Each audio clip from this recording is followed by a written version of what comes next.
VS Code comes with this interesting little feature that lets you nest files within other files in the Explorer view, like it was a folder.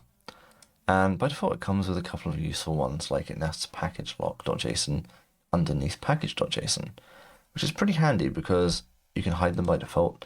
And then the files you don't typically care about, it can clean up your Explorer view and make it a little bit nicer to work with.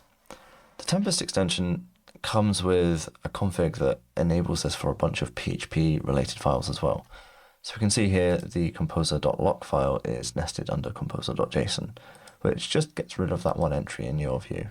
It does this for a handful of others as well, like SARM configs, the SARM baseline and cache files come underneath the main config file. Same for PHP unit cache files, stuff like that.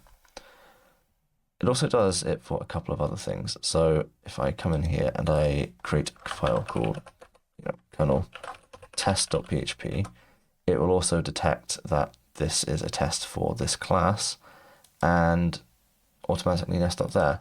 That way, if you're one of the people that want to put your tests right next to your code and not in a separate tests file, it won't mess with your Explorer view. You can still get to it and swap between that and see the tests quite easily.